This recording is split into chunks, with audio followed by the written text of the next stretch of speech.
Hello guys, welcome back onto the channel. If you're in your 30s like me, you probably remember Top Gear, right? I played this game a lot in my childhood and I remember coming back home from school and just spending the entire afternoon playing Top Gear 2 specifically. I played Top Gear 1 but not as much as Top Gear 2. So Horizon Chase Turbo, which is the game we're gonna check out now, is a game that is heavily inspired in Top Gear 2, among other games. The developer mentions, I think, Outrun and a couple of other games as their main inspiration for this game. This game was originally released for the iPhone and I would assume for Android as well, but they released it for the PS4 and for the PC. I think yesterday, so we're gonna check that out now. Of course, I have already played this game a little bit on my iPhone, but not as much. And I'm running this game on the PC at 60 frames per second for a change. So I played the game a little bit just to see how it runs. It runs on my computer, just to see how what are the settings. So I don't know if I'm gonna be able to delete any of my save files, but that's all right. All right, so this PC version, both the PC version and the PS4 version, they have content that wasn't present on the iPhone slash Android version. So I don't know what this entails. I don't know what is new because I don't remember exactly what was present in the mobile version. But as you can see, we have three main modes: World Tour, Tournament, and Endurance. Two of them are locked. I don't know what are the requirements for unlocking any of them, but I guess we're gonna find it out as we play it. So let's jump right in to World Tour. As I said, I played it a little bit. I did the first three events that take place in San Francisco, but let's do them over again. Just so you guys can see how beautiful this game looks. I really like the art in this game in general. It feels like a really refreshing take on the old formula, on the old style graphics. So let's jump right in onto the first one. Needless to say, this is a very arcadey game. This is not a simulation. This is a silly thing to say, but I just want to get that out there just to avoid any sort of expectations. But this game is really fun. And if you played any of the original Top Gear games in the Super Nintendo, then you're gonna feel right at home when you played this one. I don't remember exactly what was present in the original game on Top Gear. This is not a successor or anything. This is just more of a homage to the old games. But I know for a fact that at least the driving style in this game feels very similar to the old ones. The old ones also had turbo, like I just activated, and I think they had upgrades as well. I think it might be a good idea for me to start a series where I play some of these old games that I grew up with, and just bring it over to the channel, because I realized that many of you watching this channel never had a chance to play or never had a chance to understand where most of the games that you play today came from. And that's it. That's pretty much where it all started. It started with Enduro on the Atari, then it progressed with Top Gear and many other famous games in the 16-bit era. And what we have today is a direct result of what we had back then. And as you can see, the graphics look really awesome, and I really like this sort of graphical style. Like, I don't know, it feels almost like it's a vector graphics kind of thing, and I love it. And I was slightly slower than my previous time, but that's okay. And as you can see, there's a bunch of tokens that you can collect while you're racing, and there is also the fuel, which I think was this fuel mechanic. I think was present in the original game. You had to collect fuel tokens in order to keep running. Otherwise, you would run out of fuel and your car would stop. And man, this even though this game is a new one, they just released it on the PC.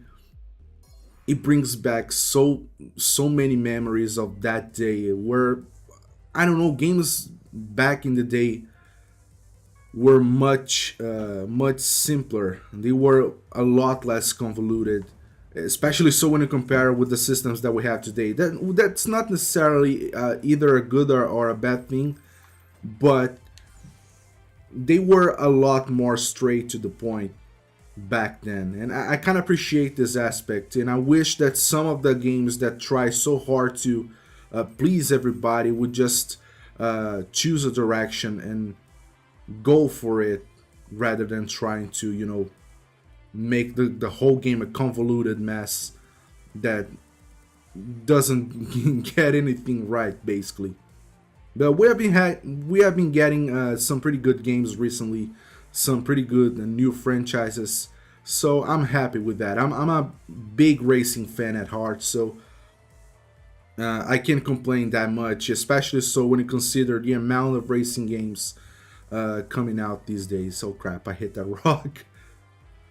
And I remember the animation of the car kind of flipping when you hit like a board or something like that. I don't remember if the original game had rocks in the middle of the track, but I remember that when you hit boards or turn markers, your car would flip in a very similar animation. This entire game is like homage to the old ones. That's definitely the case here. I'm not gonna bother. Oh crap! All right, so I'm not gonna bother winning these races because I have already won them. It's just to show you the tracks, and I bet we're gonna have a chance to race this track again and try to win. And another cool thing about this game is the amount of tracks that are present. If don't quote me on that, but I believe that this game has 31 tracks. I think 31 locations and 109 tracks in total. That's bonkers. It's I don't recall many games having this track count, especially so when you consider that this is an indie game. This is not a AAA game. So it's really amazing how much content there is in this game. There's also I think 31 cars. Yeah, there's the car count on the top left corner of the screen. I have no idea how to upgrade cars in this game, but well, we're gonna find it out together. Another thing that I really love about this game, especially so when you have already raced when you have already done the race before, is that it kind of saves your ghost, so you can race against it exactly, taking the exact lines that you took on your fastest lap, on your fastest time around the track. So you can race against the AI at the same time that you race against yourself. And I think it adds a lot of replay value to the game in general. Not a lot of games these days do that. When you want to race against yourself, against your own ghost, you often have to jump in to some sort of time trial or hot lapping event. But this is not time trial. This is not hot lapping. This is the career mode, and you can race against yourself as many times as you want, trying to improve your laps. And I remember that was part of my fun back in the day, trying to improve my times, trying to not crashing to any cars. Crashing into cars in this game has a huge impact into your overall performance because your car is gonna flip over, your car is gonna spin out. You're gonna waste a lot of time doing that. And I really like how I believe this is the same track as the one that we raced on the first two races, but just a different time of day. Oh crap! I should have braked a little bit earlier in there. Well, I didn't brake at all, so I should have braked in there. That's what I meant by that. I thought I was gonna get stuck onto that board, but yeah. And as you can see, the cars in this game are very inspired by their real life counterparts. Of course, there's no branding in here because I don't think there's a licensing deal behind the game. But you can recognize the cars that the cars in the game in this game are based on. All right, so we did the first three races that I had already done off camera. So pretty much from this moment onwards, all the events that we're gonna be doing are new ones. So we have unlocked, I think, two more locations: Sequoia National Park, Los Angeles, and Death Valley, which is a bonus race. I'm kind of curious to see what this bonus race is all about. So oh, no, okay. So this is how you get upgrades. So win this race, you get an upgrade for all your cars. That's how it works. So yeah, I'm very interested in upgrading my car.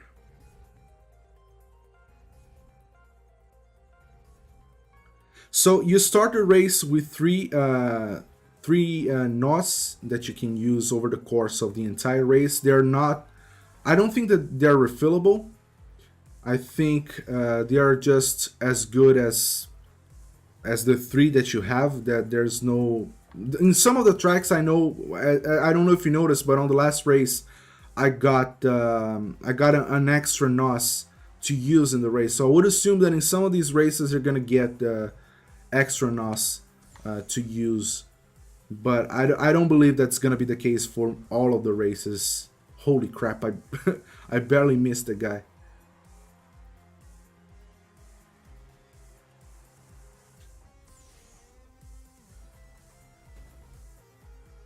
This game is really light on your PC as well. You don't need a powerful computer to run it. Um, just so you know, I don't have a PC. I'm running this on an iMac via Boot Camp. If you don't know what Boot Camp is, it's basically a built-in function into the Mac OS that allows you to natively install Windows on a separate partition. So that's how I'm running this game. And as most of you probably know, Macs are not that great for games, and I was able to run this game at 5K resolution at 60 frames per second locked. So that's very telling of how light this game feels on how light this game's gonna feel on your computer. And I would assume that most of you on PCs with proper dedicated graphics cards are gonna have no trouble at all running this game at native resolution and at a locked 60 frames per second. I did really bad on this race, so I'm gonna redo it again because I really want to get these upgrades. I kind of screwed up on a bunch of sections on the track, but let's do it again.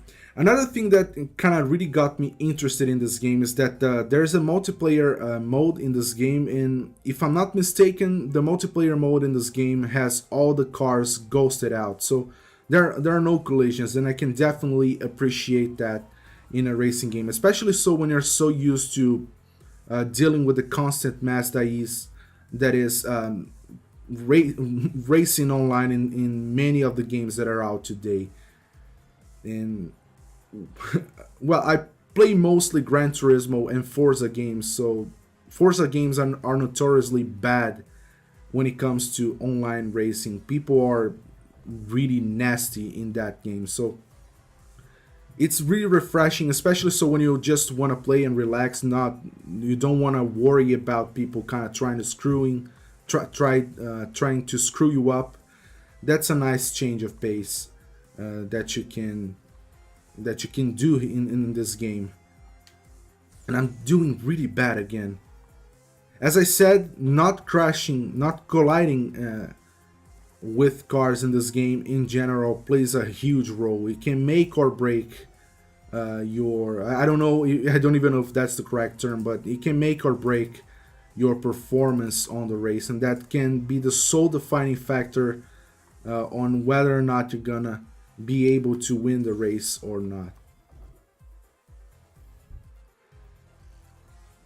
Let's see if I can reel these two guys in. I have one more NOS to use, but apparently some of these cars are back markers.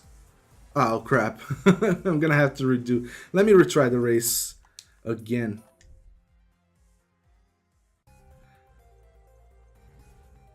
I think if I manage to avoid crashing into the cars over these first few sections, the most packed ones, I think we're gonna be fine.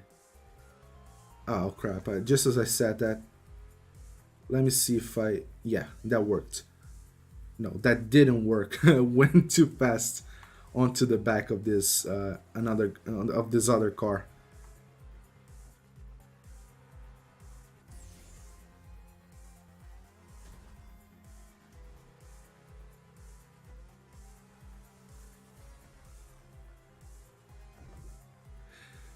One thing that I don't know if you're gonna be able to hear, because I'm gonna keep the sound on the game pretty low, just so you can hear my voice better. But the songs in this game, they feel straight out of Top Gear 2.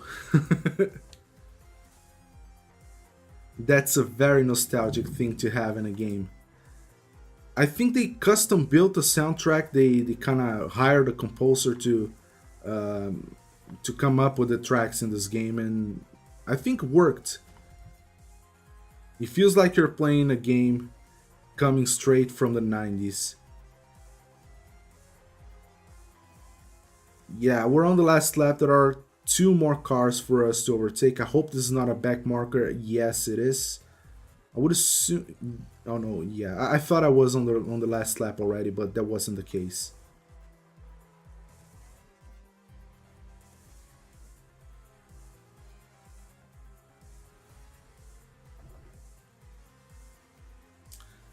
Yeah, that didn't work. I'm gonna have to try again. Wait.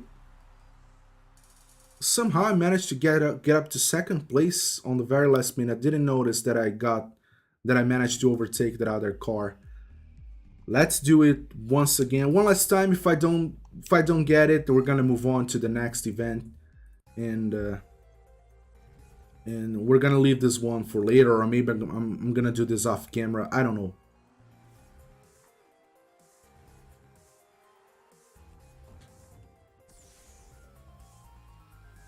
Okay, I'm doing a lot better right off the bat. Oh, come on.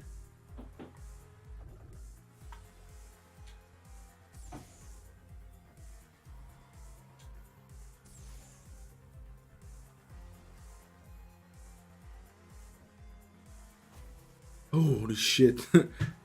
That was close. Oh.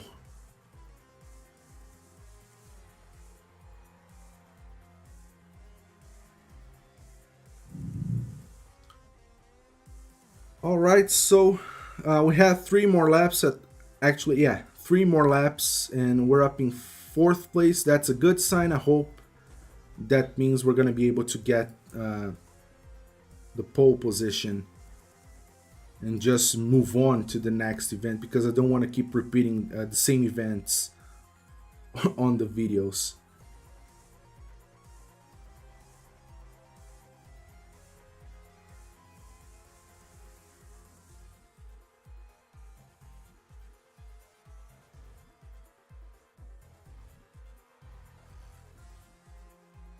All right, so we're up in first place.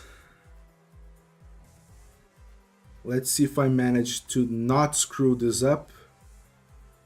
Yes, we got to the first place. I'm kind of curious to see what kind of upgrades we're gonna unlock with this race. Let's see. Choose an upgrade.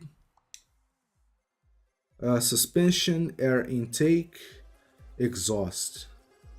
Suspension is gonna improve our speed and steering. Air intake is gonna improve our speed and nitro. Exhaust is gonna improve our speed and acceleration. I think I'm gonna prefer speed and steering. I'm more of a handling kind of guy. I don't like to get cars that are too quick but not fun to drive.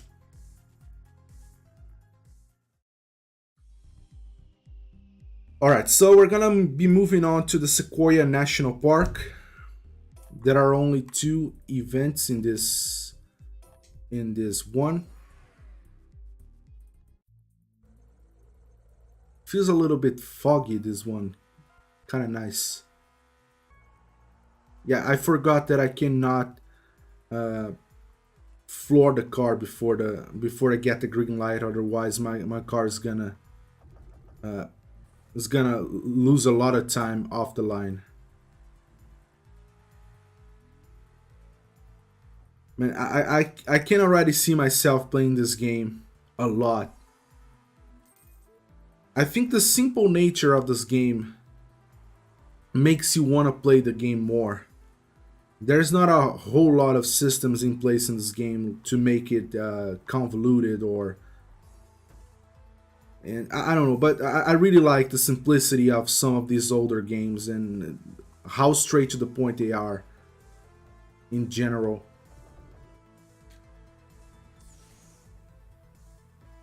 Yeah,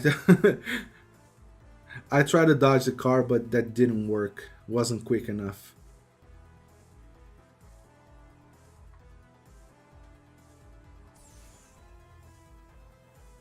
That was close.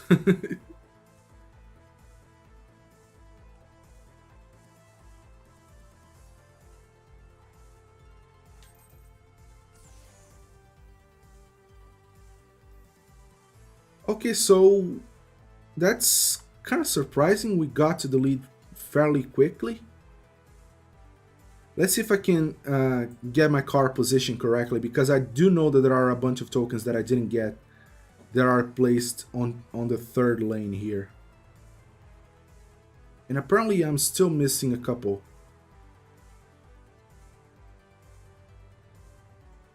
Um, oh yeah. No, looks like I'm still missing some tokens.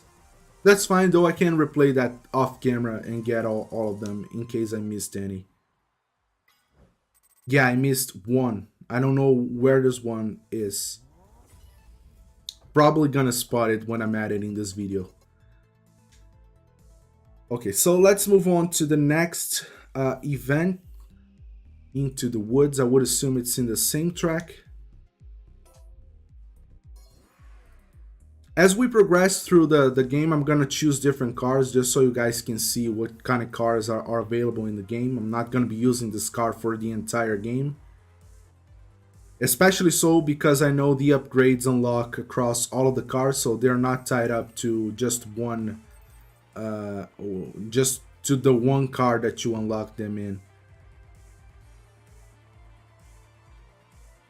Kind of like this turn. It feels, I don't know, quick. Quicker than most of the others.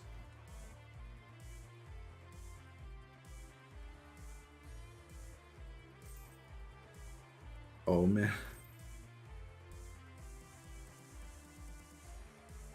There's an element to the handling in this game that also reminds me a lot of Top Gears, because when you race Top Gear, if you played the game, you probably remember this, but it felt like your car was a little bit on rails. Of course, you could control your car, you could change the directions, you could dictate where you were gonna take your car in the track, but it felt like the car had a set path depending on the lane that you were racing on. So basically what I mean by that is that it feels like that as soon as you let go of the throttle, or sorry, let go of the thumbstick, so you can keep the car straight, your car is gonna kind of get centralized on the lane that you're on, and it's gonna feel very on rails in this aspect, and I like that. It's different from what we have today. It's something that was kind of lost as the games evolved and as the generations passed, but this is a nice thing. In my opinion, I'm all for variety in racing games. I don't want racing games to be the same. I want them to feel very different from one another, and I think this type of mechanic that we haven't seen maybe in 20 plus years would be something really nice to be brought back to the current gen, and Horizon Chase Turbo just did that. But anyways, that's been our very first look on these first 3 events.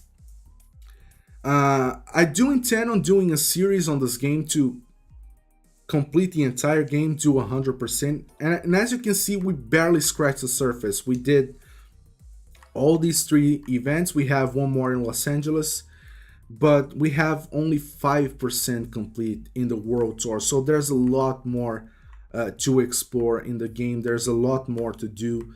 And I think I'm gonna do that on video. I think I'm gonna do a series on this game because it brings so many memories, and I know that most of my audience is about the same age as I am, so I think it's gonna be a nice nostalgic touch in the channel for people who are in the same age that I am.